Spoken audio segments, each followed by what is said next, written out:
Okay? And 2, recognize the creation of Adam as a Sistine Chapel fresco. All right, pretty basic. So, one key term that we'll need to know, the Sistine Chapel. Okay, what is it? You're looking at it. That is the ceiling of the Sistine Chapel. The Sistine Chapel is a chapel that's located in the papal residency of the Vatican. Okay, and the Vatican is the head of the headquarters, if you will, of the Roman Catholic Church, and it's located in the city of Rome, in the country of Italy, in the continent of Europe. Okay? All right. Well, anyway, this is the Sistine Chapel, and it was created by Michelangelo. Now, it's important to note, guys, that Michelangelo did not like, well, I shouldn't say didn't like, he did not want to be or did not consider himself a painter. Michelangelo was a sculptor, okay? And that's very, very important, as during the Renaissance there was this constant sort of discussion, debate as to which of the two, painting or sculpture, was the higher form of art. And Michelangelo felt that it was sculpture, and didn't always want to be associated with painting. However, a gentleman by the name of Pope Julius II thought that Michelangelo would indeed be the number one choice, the number one candidate for the new artist to commission for all these new works of art that were going to be done at the papal residency. One of which included this, the painting of the ceiling of the Sistine Chapel. Now, you're looking at a lot here, okay? There's a lot going on. But the first thing I'm going to note is that all of the architectural framework, all of the marble work that you see here, with the exception of these arches here, none of it really, well, in here too, okay? None of it really exists. It's all of this, everything here that you see, okay, all of that is paint. It's fresco, okay? This is a frescoed ceiling. That means paint applied to wet plaster. It's called trompe-l'oeil, or the trick of the eye, the fool of the eye. And Michelangelo, what he did was he created this trompe-l'oeil architectural framework to house all of these different images that we see in on the ceiling. And in a sense, guys, what he did was he created individual frames and or actual sort of landscapes, architectural landscapes. Well, he created frames for scenes to take place, and then architectural landscapes, okay, for people to be sitting, or in which people were residing, kind of like architectural niches, okay, or cutouts. Fascinating. The man was absolutely brilliant. Now, the funny thing here is when the Pope actually first asked him to take the commission to do the work, Michelangelo said, no, not a chance. I'm not going to paint. I'm above that. But the Pope was pretty convincing. After all, he is the Pope. Okay, he's in charge of the whole church. All right, and was a pretty powerful force during that time. So Michelangelo said, "All right, fine, I'll do it." And what all the Pope really wanted him to do was just to create this trompe-l'oeil architectural framework. Okay, he wanted Michelangelo to paint a coffered ceiling. Okay, and Michelangelo was like, "No, that's. Are you really? Are you serious? That's so easy. It's a waste of my time, and it's below me in a sense." So the Pope said, all right, well, what do you want to do? I just want to cover the ceiling that's there right now. And the ceiling that was there right now, at that current time, was a blue ceiling with stars on it. So it was essentially a star-spangled ceiling. So Michelangelo said, all right, fine. Step it up a notch. And the Pope said, all right, fine, I'll do that. And he wanted him to paint the 12 apostles, okay, who were Jesus' followers, across the top of the church. And Michelangelo was like, again, that's just not complicated enough for me. I don't know why this man was trying to make life so difficult for himself.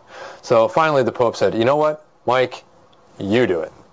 And he gave Michelangelo free rein to create the masterpiece that you're looking at. Now, this masterpiece is super, super complicated, and definitely Michelangelo received the help and the assistance and the tutoring, essentially, of some essentially professors of theology, okay?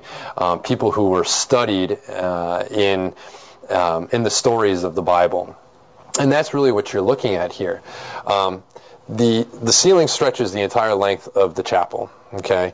And the story goes, he painted a narrative story is what he did. And it starts here and ends here. And it starts above the altar and ends at the entrance of the chapel.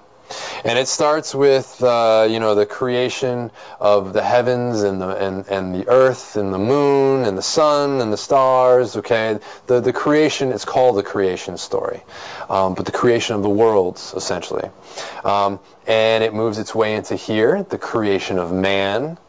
Here, the creation of woman. Here, the temptation and the expulsion from paradise in the Garden of Eden in the Bible story in the book of Genesis, to sort of the downfall of man and the great flood and Noah's Ark, as we see here. So it's this narrative story of the Old Testament, which is the first half of the Christian Bible. Fascinating. But just think that this man laid on his back for 4 years. It took him from 1508 to 1512 to complete this.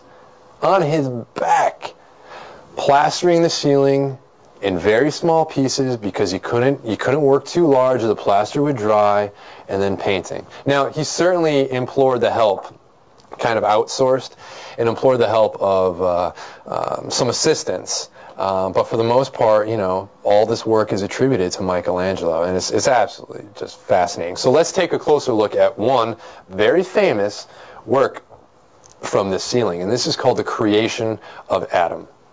Now we see here God, okay, in this sort of heavenly orb, all right, surrounded by angels, and he's creating man, okay, and the first man, according to the Christian faith, that was created was Adam, and this is Adam here. First thing I want you guys to look at before we get into this, which is going to be really neat, all right, is the shapes of these two figures, okay? Look at this versus this, okay? Actually, let me erase that. It should be this. There we go. And this. Okay. They're puzzle pieces. You see it? They fit right into each other. All right? It's like this. All right? And what that's doing, what Michelangelo is doing here, this isn't an accident. It's not just he's got God pointing and he's got Adam reclining. All right? There's a real reason he's doing this, because it's emphasizing the Christian belief that man is made out of or in the image of God. So that's why we have these two puzzle pieces fitting so perfectly together. It's pretty neat. Something else I want you to look at is what's going on right there. Are they touching? No, they are not. And there's a reason for that. Once they touch, once those fingers meet, the action is complete. It's over. There's no anticipation. What you have there is this moment of anticipation. The fingers are just barely touching each other. Fascinating. It creates this sense of energy and awe and excitement experienced by the viewer. Awesome. Fascinating. It's also sort of, you can sense this electrical charge, that's being generated right here, where God, again, is creating man. And last thing I want you to take a look at here are the very big, bold, heavy figures that Michelangelo paints here. It's very reminiscent both of his work and the latter artists of the High Renaissance period. It's amazing. All right. Lastly, just some of his later sculpture. I know we were really talking about his painting in the Sistine Chapel here, but just one thing I wanted to show you is this particular room. This is the old sacristy, or the new sacristy. Okay, the old sacristy was just a little bit of ways. Okay, in the same building. The old sacristy was created by Brunelleschi. The new sacristy was commissioned by the Medici family for Michelangelo to do. And just some of the interesting techniques that he employs here. He has sculptures in these niches here, sculptures here. Well, the real sculpture I want you to look at, okay, is the architectural sculpture. And all of his references to the architecture of classical times with these large fluted columns and the ornate Corinthian columns. Again, pediments over the windows, rounded arches, and that use of, or that implementation of, pietra serena, which is where the architectural details that we see here are done in a dark, heavy gray stone, and they're definitely in contrast to the bright white background, which makes them pop, okay? It makes them stand out even more. All right, it's a beautiful room. Unfortunately, it was never fully completed by Michelangelo, but there it is for you. Okay, guys, let's wrap it up and review those objectives. We wanted to be able to do the two following things here in this lesson, okay? And that was appraise the importance and overall theme of Michelangelo's Sistine Chapel ceiling frescoes. And secondly, to recognize the creation of Adam as a Sistine Chapel fresco. And I think we certainly did that. Well, Michelangelo, as we have certainly seen, was an amazing sculptor. As you can see here, again, in another sculpture, this is Moses. And he was able to carve life, essentially, out of stone. Just fascinating. But he was also a very accomplished painter. And his style continued to evolve throughout his very long career. Michelangelo, actually, we're lucky, he was around for 90 years, okay? And he ended up dying in the year 1564. So I hope you enjoyed the lecture. I hope you take it upon yourselves to go further and look at even more of the art of this fascinating man, someone who we are very, very lucky to have graced this earth, and who has left us with some true examples of beauty. So again, I hope you enjoyed it, and I will see you next time. Take care.